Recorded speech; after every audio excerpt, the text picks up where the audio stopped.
a torch, Annette Isabella, bring a torch to the cradle run.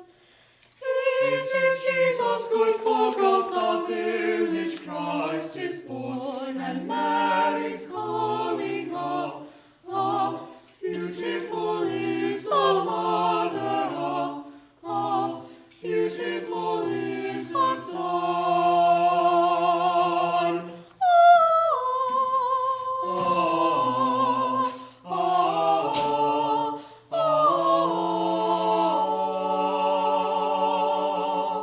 Listen now, good folk of the village. Listen now, the Christ child to see. You will find him asleep in the manger. Quietly come and whisper softly. Hush, hush, peacefully now he slumbers. Hush, hush, peacefully now he sleeps.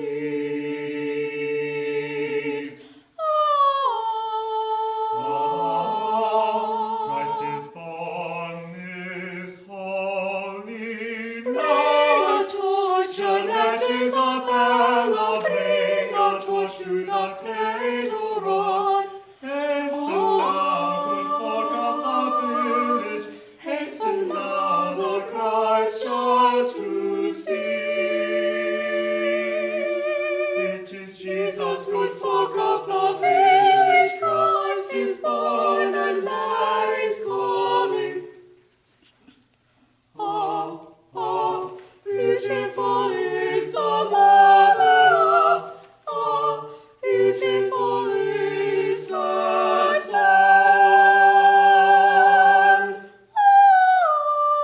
Ah, Christ is born this holy night, this holy night.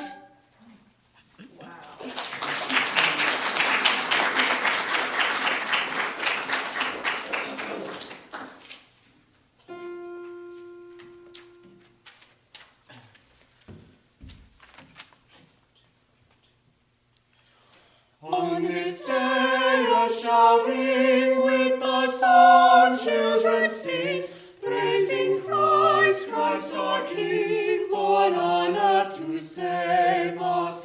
Him the Father gave us. Ideo, oh, oh, Ideo, oh, oh, Ideo, Gloria in excelsis Deo. Is the Lord's the Lamb, when he came down to earth. Reverence are his birth. oxen tossed beside him, From the cold would hide him. God's bright star o'er his head, wise men three to him led. kneel they all by his bed, lay their gifts before him, Praise him and adore him. Ideo, oh, oh, Ideo, oh, oh, Ideo, Gloria in excelsis Deo.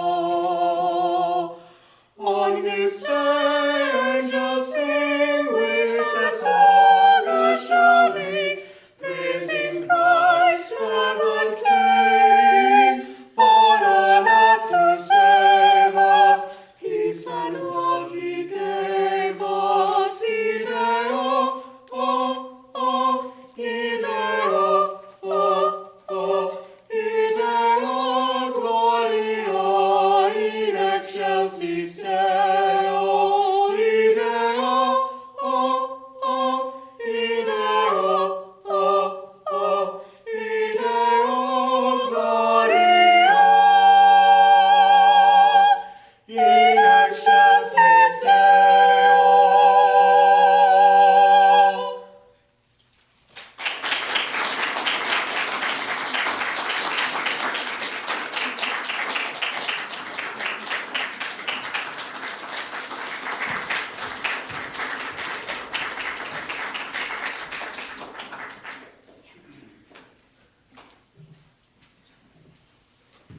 Wow, that was amazing, guys. And I want to mention that they put this together having how many other concerts this week? 1,000. I have it on good authority. So we really do appreciate it. Well, I don't know if I'm going to be able to do this or not. That really was amazing. Thank you so much. You are such a gift to all of us here when you do that. All right. Before I get started on this service, I also want to acknowledge that this weekend was a celebration of a different kind. We had the winter solstice last night, and I want to wish everyone a happy winter solstice. It's the time of the shortest day and the longest night for us in the northern hemisphere. For the people in the southern hemisphere, it is the reverse. And that's something I always keep in mind, is the duality here. So while we are rejoicing that we are now a minute longer in daylight, they've got the warmth, but they're heading into the darkness as we are heading into the light. The first reading is The Christmas Story, a UU version by Liz James. A long, long time ago, there lived a woman named Mary. She was very young, hardly more than a girl. Mary had a baby growing inside of her, which was a problem in some ways. You have to have a special kind of cuddle to get a baby inside of you, and Mary was supposed to wait to do that until she was married. Now, maybe she didn't wait, or maybe the baby got in there some other way, but either way, Mary was in trouble. She was scared because everybody would be angry with her, and because she had to push that baby out, which really hurts. And then, once it was out, she was going to have to take care of it, which isn't very easy either. To make things worse, someone was after Mary's baby. Someone wanted to kill it, so she was really scared. Also, it was tax time, and that makes everybody grumpy. Mary and her husband Joseph had traveled very far on a donkey, which is uncomfortable even when you aren't pregnant, and Mary was already exhausted when she started to feel a great pain in her tummy. The baby was coming. At home, there would have been people to help her, people who knew her and loved her and who had pushed out babies themselves, people who would be on top of the situation. But there was nobody like that in this strange place. The only person to help her was her husband Joseph, who was going to all the hotels saying, "A baby is about to shoot out of my wife. Can we please do all that bleeding and screaming in one of your rooms?" Unsurprisingly, all the hotels said they were full. So Mary had to have the baby in a barn with nobody to help her but Joseph, who was very nice, but not exactly great in an emergency. Having a baby is hard, even in a hospital room, but it is extra hard if you were in a barn that is smelly and dark and filled with animals and pokey straw and poop. But Mary was doing her best, all crying and scared, and Joseph was doing his best, all crying and scared. And then all of a sudden, Mary had a realization. She realized all of this was a bad idea. She realized it wasn't going to work, and decided the baby was going to have to turn right around and grow up in her tummy forever because she was not strong enough to push it out. Except it turned out Mary was strong enough. When her brain didn't know what came next, her body showed her what to do. And there was noise, and there was mess, and there was wailing from everyone present. And after that, there was a beautiful little baby like you see in the pictures. Well, not exactly like you see in the pictures, because newborn babies actually look kind of like cross-eyed, hairless rats, covered with blood and slime and with gapy, drooly industrial vacuum suckers for mouths. But when their parents look at them, they see the most beautiful thing in the world. And the pictures you see are the pictures of the baby as seen through Mary's heart. Not as the baby actually looked. The way the baby actually looked and smelled was what later prompted the wise guys to hand over a bunch of jewelry and perfume, because while they were not exactly wise, they were definitely more objective about appearances. So Mary sat there looking down at her baby, and she was filled with the most amazing love for her little boy. In that moment, she was no longer a scared young woman huddled in a sea of night with a powerful man trying to hurt her and her family. She was a mother with mama bear love and mama bear power. And Joseph was no longer a bad in emergencies, maybe father. He was a full 100% father, because parents aren't created by baby making. They are created by baby loving. And Mary was no longer far from home, because the love and hope that filled her heart made a family home out of wherever she was. The straw felt softer, and the animals were quiet and calm.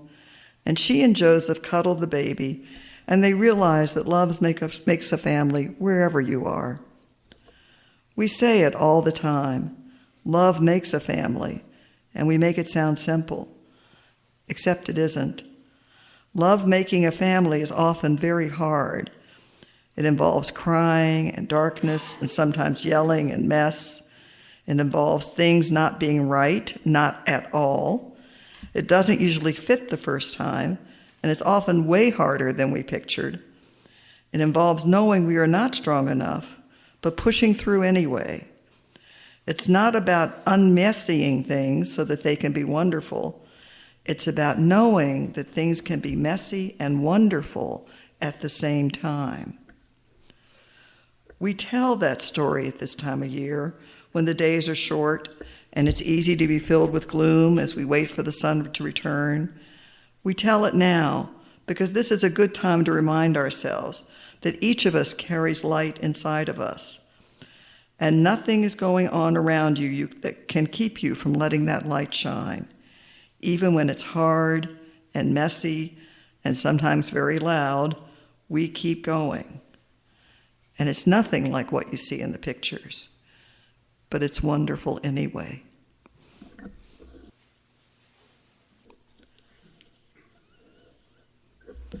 The next reading is a little shorter. The Meaning of Christmas to a Unitarian Universalist by Lenny Scoville. Why Christmas, especially to one who doubts? Are you not being hypocritical? Unitarian Universalists, with their penchant for secular humanism, are fond of arguing the validity of Christmas. Is it a Christian holiday, a pagan holiday, a secular holiday? Even outside my UU circles, there's much apathy about Christmas. It's just another day, I've heard quoted by many. I know all this, and I don't care. I love Christmas. I always have, and I always will. It fills me with nostalgia and generosity and goodwill. As far as the meaning of Christmas is concerned, as a Unitarian Universalist, I believe it is part of our spiritual maturation to search for and assign meaning to all the days of our lives. In this, Christmas is the high water mark of the year, a time when the world slows and considers our relationship with each other. Isn't that in itself enough to celebrate? Worthy of decorations, lights, and music? The gifts we give each other at this time of year are more than just demonstrations of our generosity. They are symbols of the gifts we are capable of giving on all other days of our lives. Gifts of love, compassion, industry, advocacy, the gifts of our common humanity. These were the values of Jesus, the true Christian values. And if we, as a Unitarian Universalists, need to reconcile the language of Jesus as the Savior in celebrating Christmas, can we not acknowledge that through his ministry of compassion, he was in fact our Savior also, by showing us the way to save ourselves?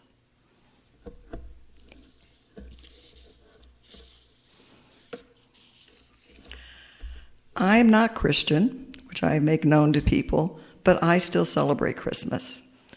Because to me, this is more than just a Christian celebration, although to many Christians it is one of the high marks of the year. I'm going to ask people I'm going to have a little talk, but I'm going to ask people I'm going to go around the room and ask people, what words do you think of when you think of the word Christmas? What comes to your mind?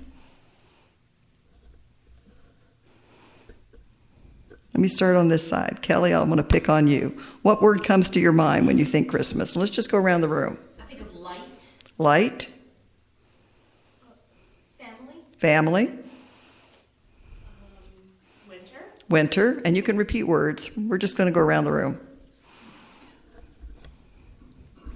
New York bar life. I'm sorry? New York bar life. New York bar life. Sharing. Sharing. Love. I'll have a literal-minded interpretation as an etymologist. Christ Mass,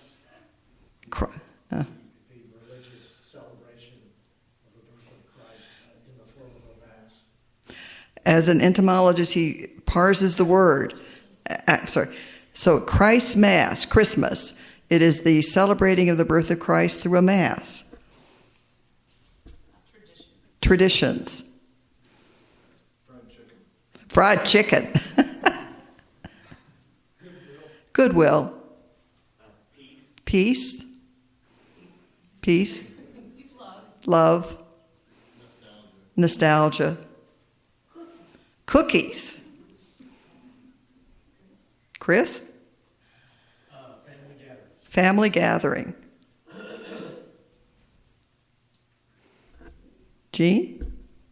I was going to say family also. Family also. That's okay. Words can be repeated. Greeting neighbors. Greeting neighbors. Retrospect. Retrospect. Looking at the past year. Looking over the past year. It's a good time. Family. Children. Reindeer. And I missed you. Sorry? Love. Carrie? Intention. Jim?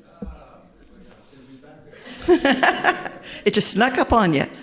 Oh, how about birth, rebirth? Birth and rebirth. Jesus and the Son. And the sun, combining Christmas with the Christian story and the solstice. Birth and rebirth. Eggnog. 2 words, mince pies. Mince pies. Oh, yes. Good food. Snow. Chinese food. The color red. Then the color green. Molly, what word comes to your mind when you? Light.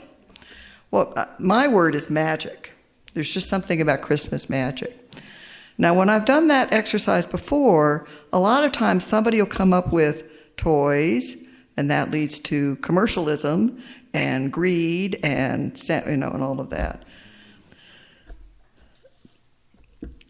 The reason that I originated this service was not to talk so much about the story, although many of us do come from Christian backgrounds and have this family long-standing association with it, but it's the thought of getting into the spirit of Christmas. As Lenny Scoville said, really the values of Christianity are compassion and love, and that is to me what the Christmas season is about. Who else used to regularly attend a Christian church? Yeah, a lot of us. Many UUs don't like Christianity. And in fact, at one of my other UU churches, we had to really talk to the congregation about not putting down Christians every time they happened to stumble into our church. Because perhaps some personal history or perhaps some associations that we have it. But the Christian ideals do have value: compassion, love, light. If Easter is actually technically the most important holiday to Christians, Christmas is the heart of Christianity. Even if we don't celebrate this holiday, can we focus on what the spirit of Christmas means in our lives and how to bring that about? Billy Joel did a song years ago, Walking in Memphis, and one of the verses was, "Now Muriel plays piano every Friday at the Hollywood, and they brought me down to see her, and they asked me if I would do a little number, and I sang with all my might. And she said, 'Tell me, are you a Christian child?' And I said, 'Ma'am, I am tonight.'" And that's how I feel about this holiday. there are many versions of the Christmas spirit, and I think we've shared what I think are the more positive versions. There certainly is the commercial version, and you can't escape that if you watch TV at all or listen to the radio or anything. But I think it's important to take the time to value what is important to us around this season versus going nuts. We know we need to focus on the positive aspects. It's so well known. It's in all the comic strips, even. It's such an idiom. But I think the real question is, when we know we need to focus on the love and the compassion, why don't we? Why don't we do that? Why do we allow ourselves to get caught up in the craziness? And I would challenge you, I know this is close to Christmas, but I'm still going to say it's the 12 days of Christmas, not the one day of Christmas. Over the next couple of weeks, think about what can you do so you don't lose this most thing that is the most important part to you of the holiday, the family, the love, the Chinese food. What can you do so that you hold on to something that brings meaning to you about what this is about?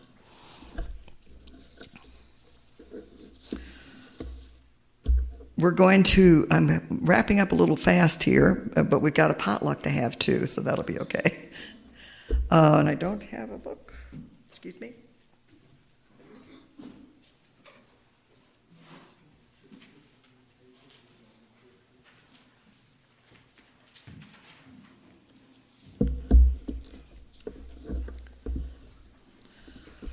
You can turn to reading 615, which is a unison reading.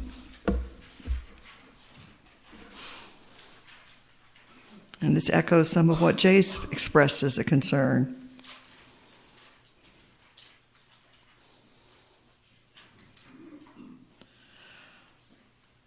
When the song of the angels is stilled, when the star in the sky is gone, when the kings and princes are home, when the shepherds are back with their flock, the work of Christmas begins, to find the lost, to heal the broken, to feed the hungry, to release the prisoner, to rebuild the nations, to bring peace among the brothers, to make music in the heart.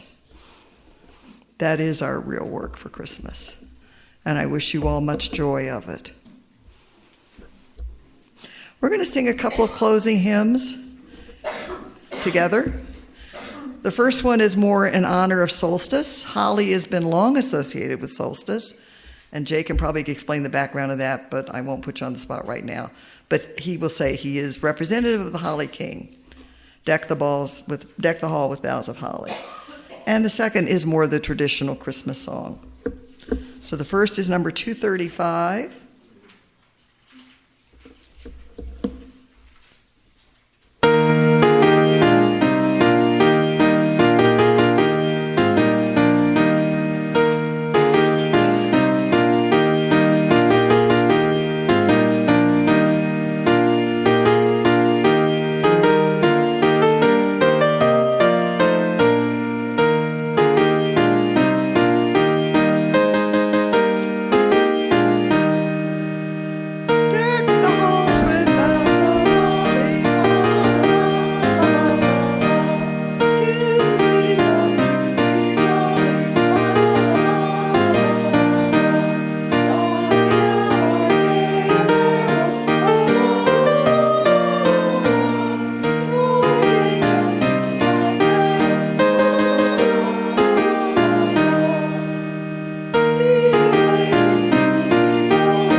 always sound so good. We all did really well. We sound really good. And next is going to be 245. Since I kind of forgot to open it up for a talk, if there's any other songs people would like for us to sing, we could do that